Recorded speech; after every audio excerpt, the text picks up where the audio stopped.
Welcome to Genesis 007. This isn't chapter 7. This is the chapters of what we're doing, number 7.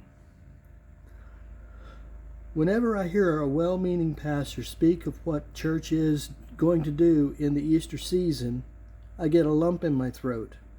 I hear people say, that's just how we do it. They're not really paying attention to what is to be done. They've just decided to do it this way. I have a story. This guy has had issues in his dating towards marriage that leaves a scar on him by a certain woman named Mary that he fell in love with, but she didn't want to marry him. After other women, he met, fell in love with, and married Linda. It came their first anniversary, and Linda had done anything he asked to give him a memorable marriage. On their anniversary, he took her out to a fabulous steak dinner and dancing. Once getting home, he wanted to present her with a celebratory cake. He went to the kitchen to get the cake. She had a smile from ear to ear on her face, just in grateful anticipation, until she saw the cake. Don't get me wrong, it was a beautiful cake with incredible icing and decoration to die for.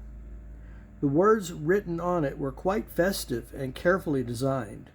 It read, "Happy Anniversary, Mary." Linda was quite, to say the least bit, confused. "What is this?" she asked. "Oh, it's for you," he exclaimed. "My name isn't Mary."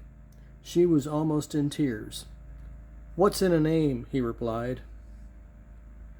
When Jesus took on the most horrific punishment man could deal out, and even go to the cross quite literally to save your life, the last thing the Trinity needs to hear is that you want to honor him by celebrating Easter instead of Resurrection Sunday.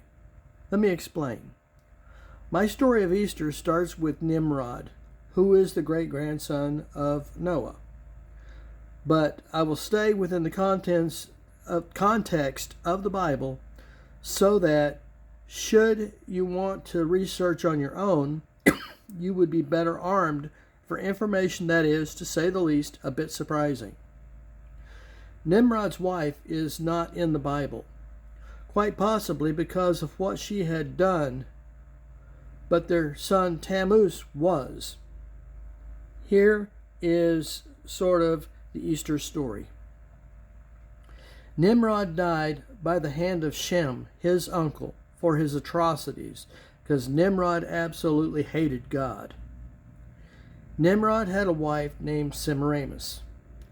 Upon Nimrod's death, he became deified, or treated as a god, lower G, in ancient times. Semiramis, his wife, took on the title of Queen of Heaven. See Jeremiah 44:15 through 19. Semiramis was having Nimrod's child at his death. She had a son named Tammuz. See Ezekiel 8. This was said to be a virgin birth, and that Tammuz was born on December 25th. It was celebrated by an evergreen tree and giving of gifts. The use of a Yule log representing the infant birth was used. The log would be set on the fireplace, in the fireplace, and by the next morning an evergreen tree would be there. This is said to be a satanic plot so that the birth of Jesus wouldn't be such a surprise as being a virgin birth. Tammuz was a mighty hunter like Nimrod and was killed by a wild boar. This is where the Easter ham was started.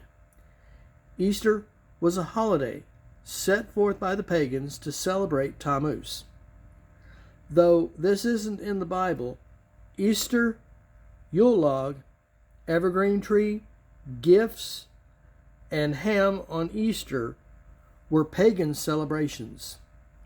Not to step on toes, but again, The more you practice pagan rituals, the less God can bless you. This will not affect your being saved, but will provide for more godly blessing, as we were told by Jesus. Don't do as the pagans do. Deuteronomy 12:4-6. This was done under the celebration of Easter.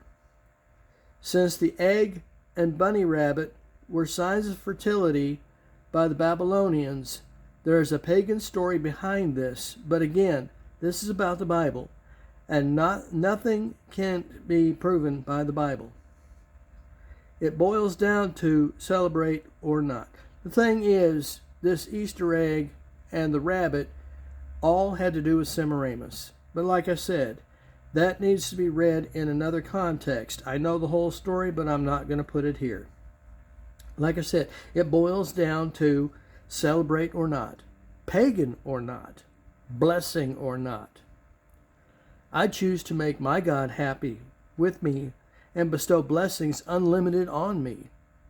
And God has done quite well in my life. So avoiding pagan practices is part of my life. I don't celebrate Easter. I celebrate Resurrection Sunday. I don't celebrate Halloween. I don't celebrate a lot of what you would call pagan holidays because I want God to smile on me and bless me while I'm here, because it makes life on earth easier when God is busy blessing you. Next, I will see you in Genesis 008.